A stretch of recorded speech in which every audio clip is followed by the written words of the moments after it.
Hello, Poland.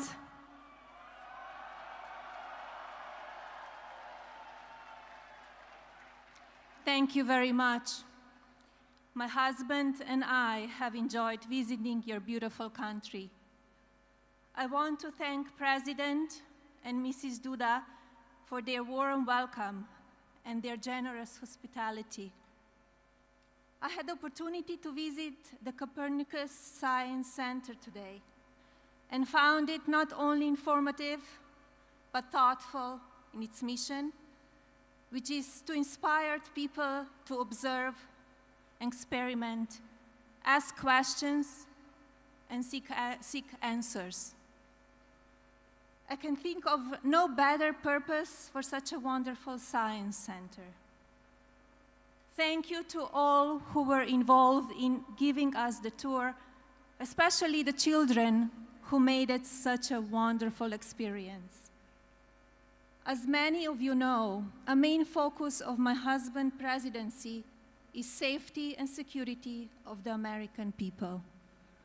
I think as all of us can agree, people should be able to live their lives without fear, no matter what country they live in. That is my wish for all of us around the world. Thank you again for this wonderful welcome to your very special country. Your kindness and gracious hospitality will not be forgotten. And now it is my honor to introduce to you my husband, the President of the United States, Donald J. Trump.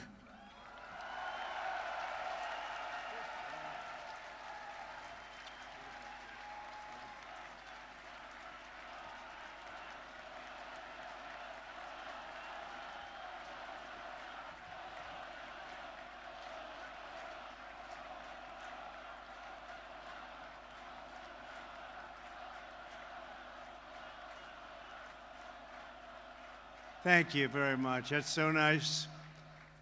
The United States has many great diplomats, but there is truly no better ambassador for our country than our beautiful First Lady, Melania. Thank you, Melania. That was very nice.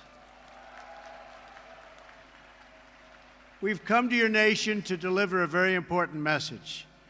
America loves Poland, and America loves the Polish people. Thank you. The Poles have not only greatly enriched this region, but Polish Americans have also greatly enriched the United States, and I was truly proud to have their support in the 2016 election. It is a profound honor to stand in this city by this monument to the Warsaw Uprising and to address the Polish nation that so many generations have dreamed of, a Poland that is safe, strong, and free.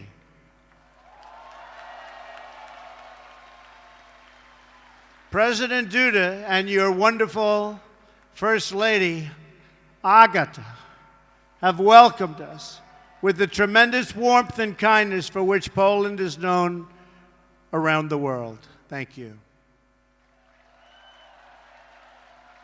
I sincerely,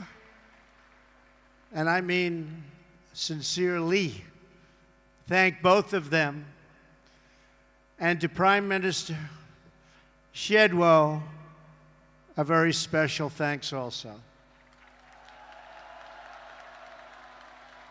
We are pleased that former President Lech Walesa, so famous for leading the Solidarity movement, has joined us today also. Thank you.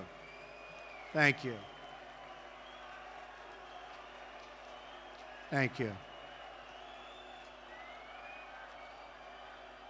On behalf of all Americans, let me also thank the entire Polish people for the generosity you have shown in welcoming our soldiers to your country.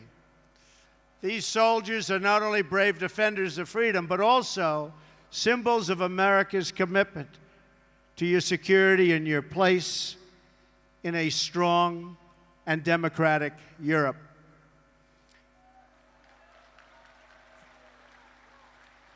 We are proudly joined on stage by American, Polish, British, and Romanian soldiers. Thank you.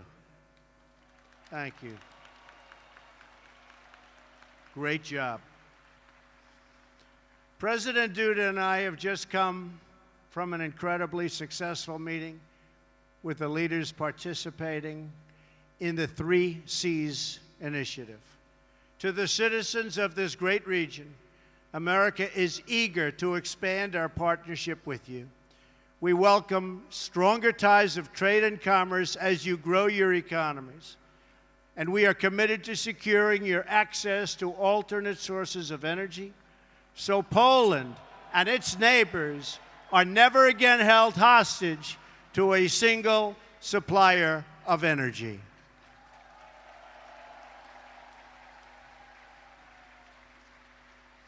Mr. President, I congratulate you, along with the President of Croatia, on your leadership of this historic 3 Cs initiative. Thank you.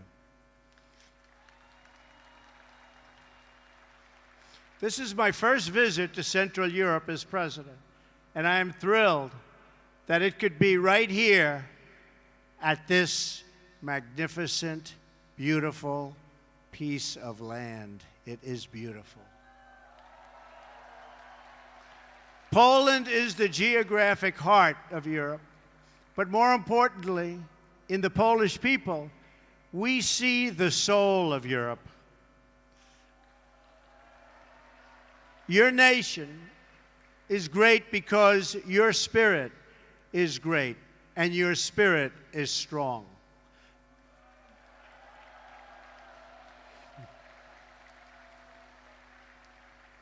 For 2 centuries, Poland suffered constant and brutal attacks. But while Poland could be invaded and occupied, and its borders even erased from the map, it could never be erased from history or from your hearts. In those dark days, you have lost your land, but you never lost your pride. So it is with this true admiration that I can say today that from the farms and villages of your countryside to the cathedrals and squares of your great cities, Poland lives, Poland prospers, and Poland prevails.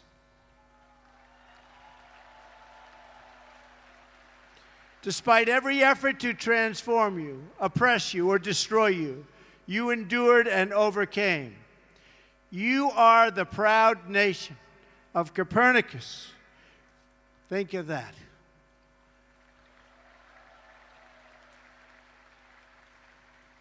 Chopin, St. John Paul II. Poland is a land of great heroes.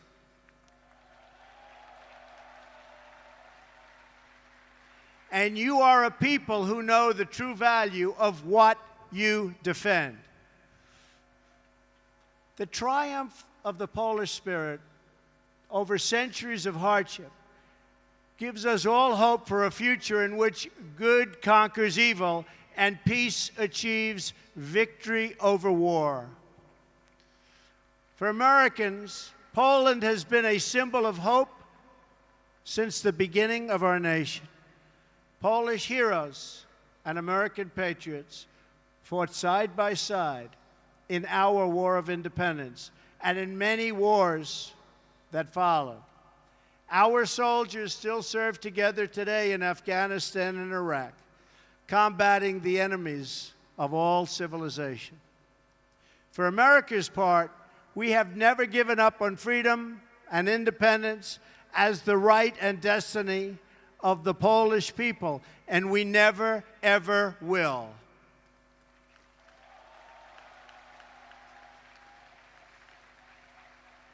Our two countries share a special bond forged by unique histories and national characters. It's a fellowship that exists only among people who have fought and bled and died for freedom. The signs of this friendship stand in our nation's capital. Just steps from the White House, we've raised statues of men with names like Pulaski and Kosciuszko.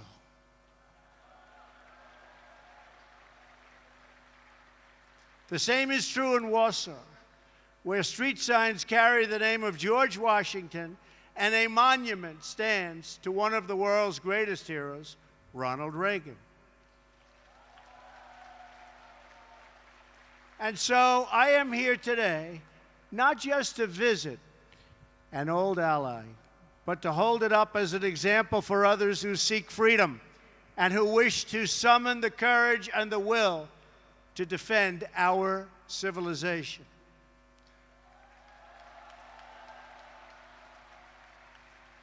The story of Poland is the story of a people who have never lost hope, who have never been broken, and who have never, ever forgotten who they are.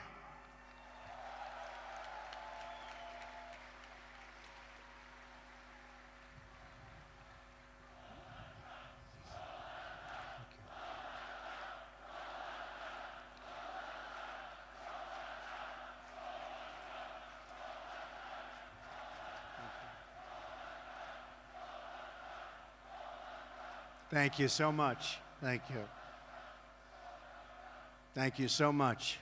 Such a great honor. This is a nation more than 1,000 years old. Your borders were erased for more than a century and only restored just 1 century ago. In 1920, in the miracle of Vistula, Poland stopped the Soviet army bent on European conquest.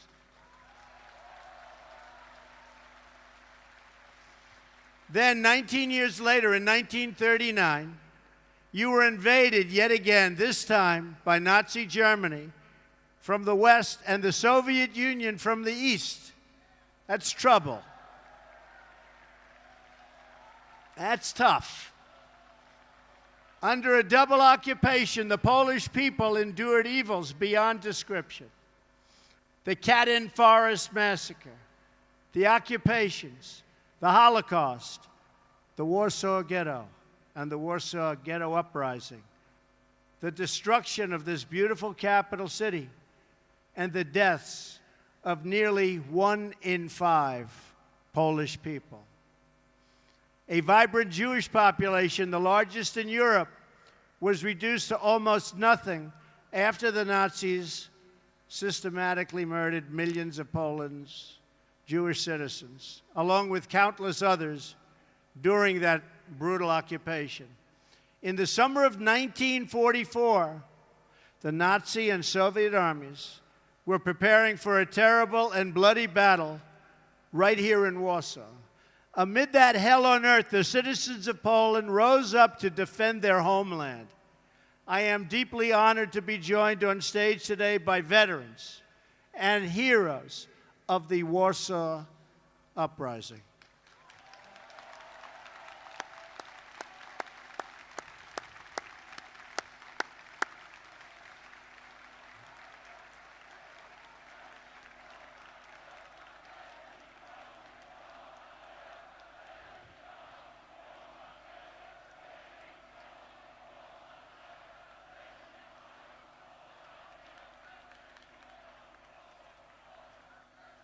What great spirit. We salute your noble sacrifice, and we pledge to always remember your fight for Poland and for freedom. Thank you. Thank you. This monument reminds us that more than 150,000 Poles died during that desperate struggle to overthrow oppression. From the other side of the river, the Soviet armed forces stopped and waited. They watched as the Nazis ruthlessly destroyed the city, viciously murdering men, women, and children. They tried to destroy this nation forever by shattering its will to survive. But there is a courage and a strength deep in the Polish character that no one could destroy. The Polish martyr, Bishop Michael Kozel, said it well: more horrifying than a defeat of arms is a collapse of the human spirit. Through 4 decades of communist rule, Poland and the other captive nations of Europe endured a brutal campaign to demolish freedom, your faith, your laws, your history, your identity, indeed the very essence of your culture and your humanity. Yet through it all, you never lost that spirit.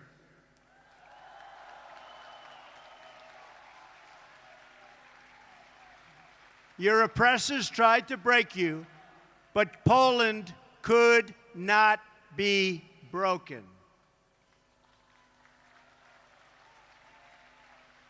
And when the day came on June 2nd, 1979, and 1 million Poles gathered around Victory Square for their very first Mass with their Polish Pope, that day every communist in Warsaw must have known that their oppressive system would soon come crashing down. They must have known it at the exact moment during Pope John Paul II's sermon, when 1 million Polish men, women, and children suddenly raised their voices in a single prayer. 1 million Polish people did not ask for wealth. They did not ask for privilege. Instead, 1 million Poles sang 3 simple words: "We want God."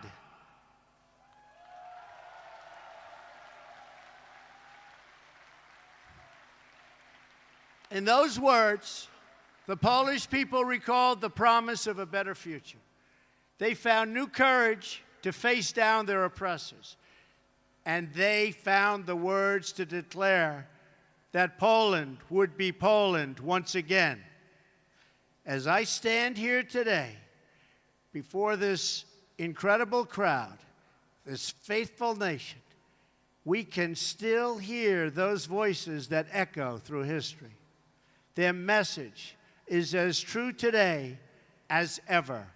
The people of Poland, the people of America, and the people of Europe still cry out, "We want God."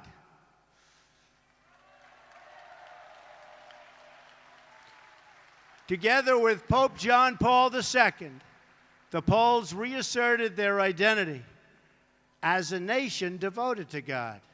And with that powerful declaration of who you are, you came to understand what to do and how to live. You stood in solidarity against oppression, against a lawless secret police, against a cruel and wicked system that impoverished your cities and your souls. And you won. Poland prevailed. Poland will always prevail.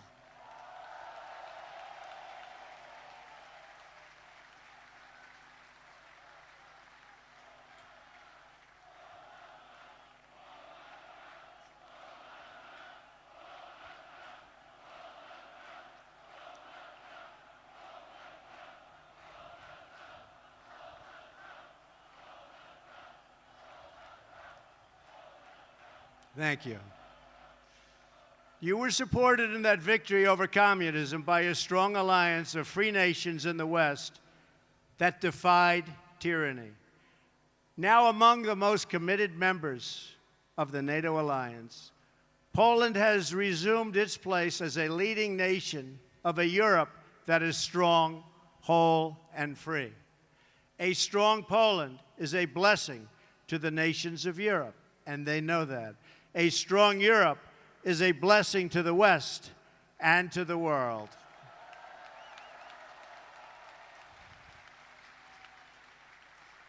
"100 years after the entry of American forces into World War I, The transatlantic bond between the United States and Europe is as strong as ever, and maybe in many ways even stronger. This continent no longer confronts the specter of communism. But today we're in the West, and we have to say there are dire threats to our security and to our way of life. You see what's happening out there. They are threats. We will confront them. We will win. But they are threats.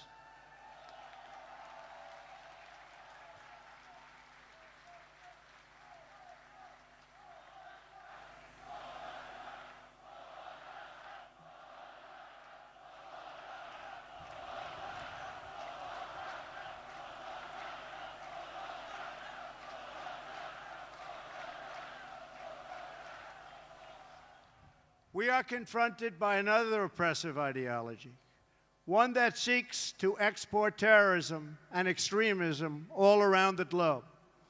America and Europe have suffered one terror attack after another. We're going to get it to stop. During a historic gathering in Saudi Arabia, I called on the leaders of more than 50 Muslim nations to join together to drive out this menace which threatens all of humanity. We must stand united against these shared enemies to strip them of their territory and their funding and their networks and any form of ideological support that they may have. While we will always welcome new citizens who share our values and love our people, our borders will always be closed to terrorism and extremism of any kind.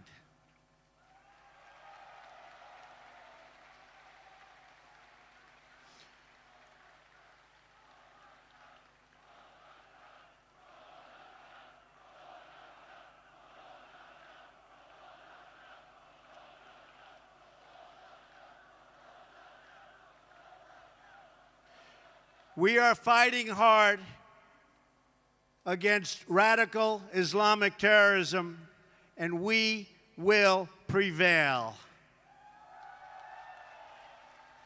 We cannot accept those who reject our values and who use hatred to justify violence against the innocent. Today, the West is also confronted by the powers that seek to test our will, undermine our confidence, and challenge our interests. To meet new forms of aggression, including propaganda, financial crimes, and cyber warfare, we must adapt our alliance to compete effectively in new ways and on all new battlefields. We urge Russia to cease its destabilizing activities in Ukraine and elsewhere, and its support for hostile regimes, including Syria and Iran, and to instead join the community of responsible nations in our fight against common enemies and in defense of civilization itself.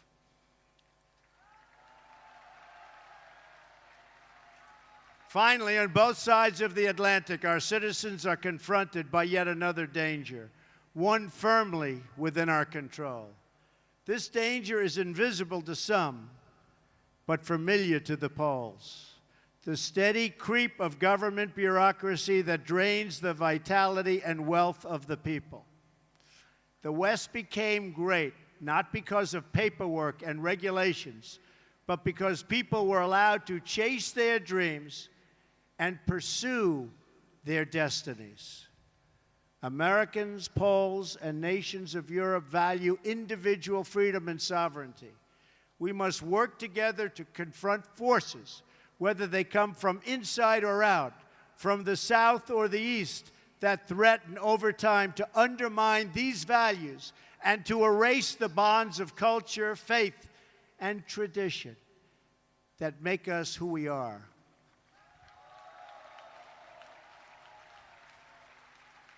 If left unchecked, these forces will undermine our courage, sap our spirit, and weaken our will to defend ourselves and our societies. But just as our adversaries and enemies of the past learned here in Poland, we know that these forces, too, are doomed to fail if we want them to fail. And we do indeed want them to fail.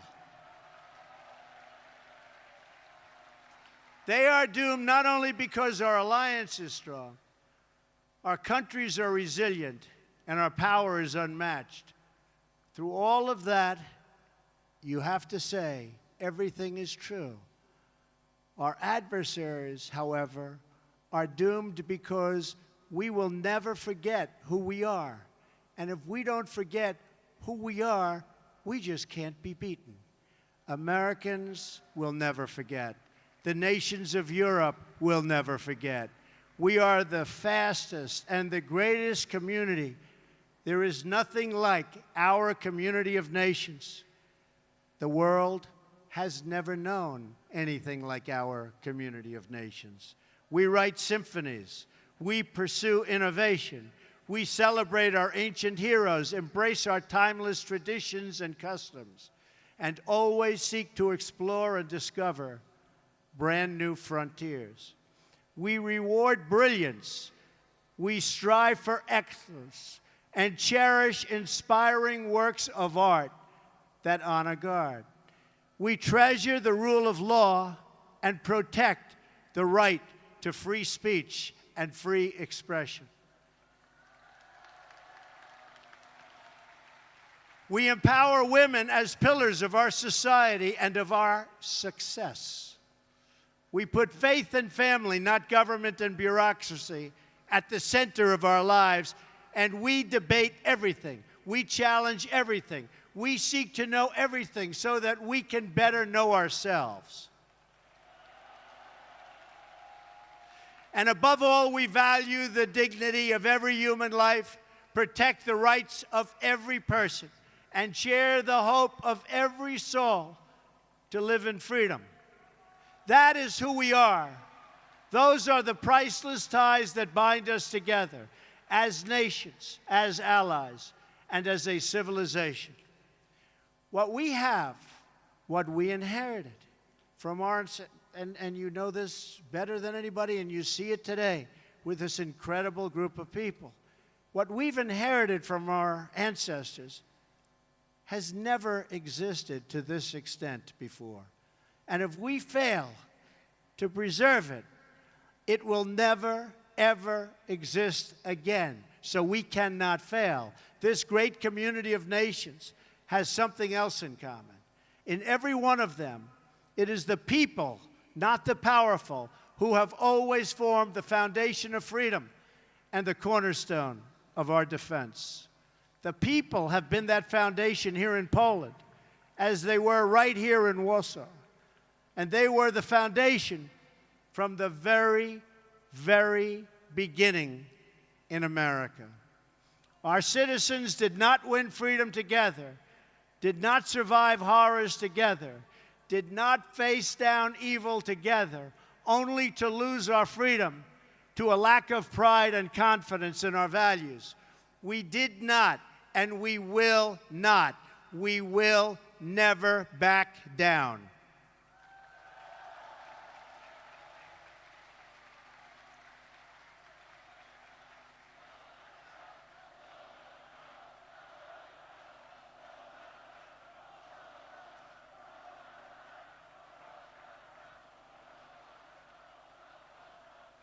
As long as we know our history, we will know how to build our future.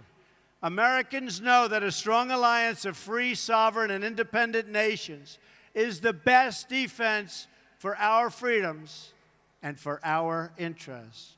That is why my administration has demanded that all members of NATO finally meet their full and fair financial obligation. As a result of this insistence, billions of dollars more have begun to pour into NATO. In fact, people are shocked, but billions and billions of dollars more coming in from countries that, in my opinion, would not have been paying so quickly.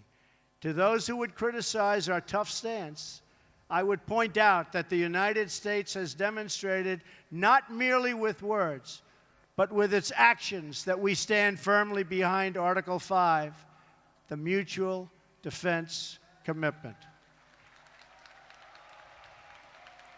Words are easy, but actions are what matters. And for its own protection, and you know this, everybody knows this, everybody has to know this, Europe must do more. Europe must demonstrate that it believes in its future by investing its money to secure that future. That is why we applaud Poland for its decision to move forward this week on acquiring from the United States the battle-tested Patriot air and missile defense system, the best anywhere in the world. That is also why we salute the Polish people for being one of the NATO countries that has actually achieved the benchmark for investment in our common defense. Thank you, Poland. I must tell you, the example you set is truly magnificent, and we applaud Poland. Thank you. We have to remember that our defense is not just a commitment of money, it is a commitment of will. Because as the Polish experience reminds us, the defense of the West ultimately rests not only on means, but also on the will of its people to prevail and be successful and get what you have to have. The fundamental question of our time is whether the West has the will to survive. Do we have the confidence in our values to defend them at any cost? Do we have enough respect for our citizens to protect our borders? Do we have the desire and the courage to preserve our civilization in the face of those who would subvert and destroy it? We can have the largest economies and the most lethal weapons anywhere on earth. But if we do not have strong families and strong values, then we will be weak and we will not survive. If anyone forgets the critical importance of these things, let them come to one country that never has. Let them come to Poland.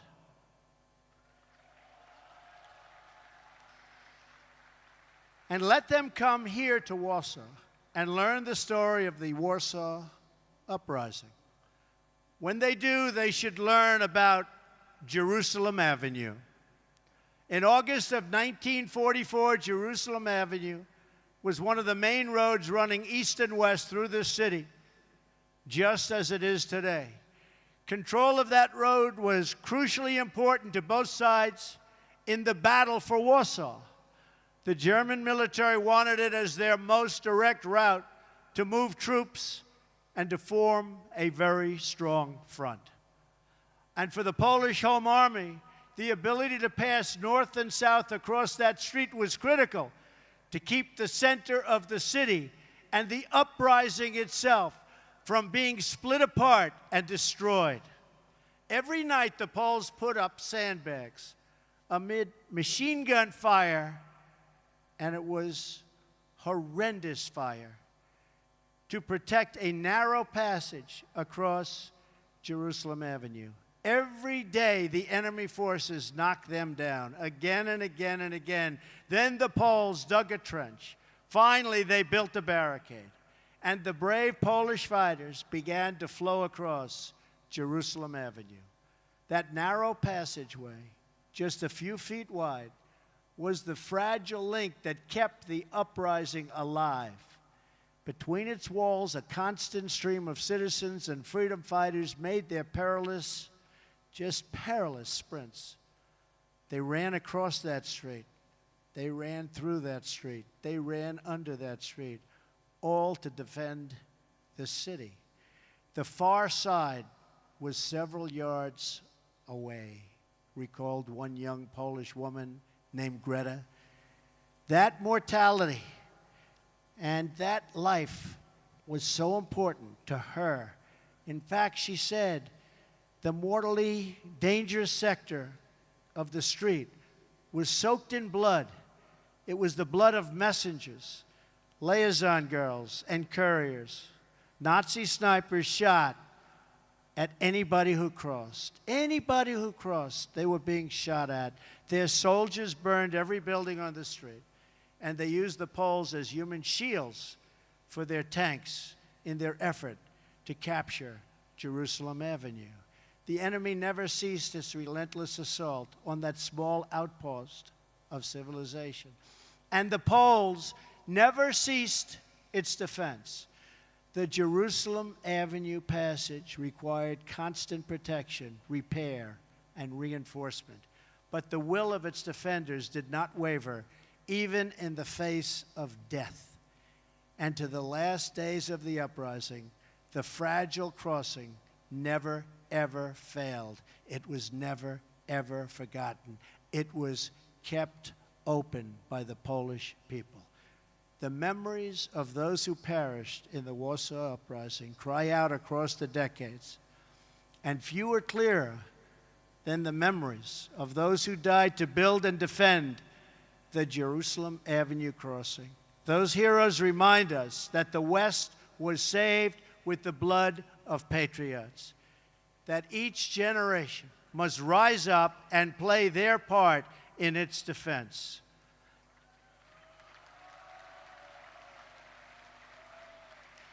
And that every foot of ground and every last inch of civilization is worth defending with your life. Our own fight for the West does not begin on the battlefield. It begins with our minds, our wills, and our souls. Today, the ties that unite our civilization are no less vital and demand no less defense than that bare shred of land on which the hope of Poland once totally rested. Our freedom, our civilization, and our survival depend on these bonds of history, culture, and memory.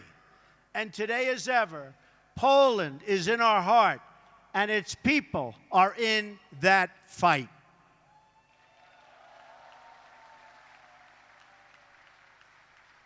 Just as Poland could not be broken, I declare today for the world to hear that the West will never, ever be broken. Our values will prevail, our people will thrive, and our civilization will triumph.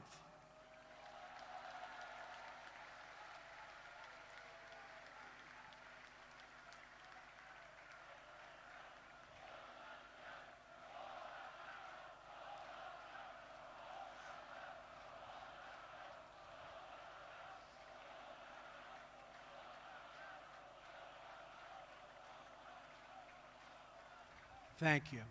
So together, let us all fight like the Poles, for family, for freedom, for country, and for God.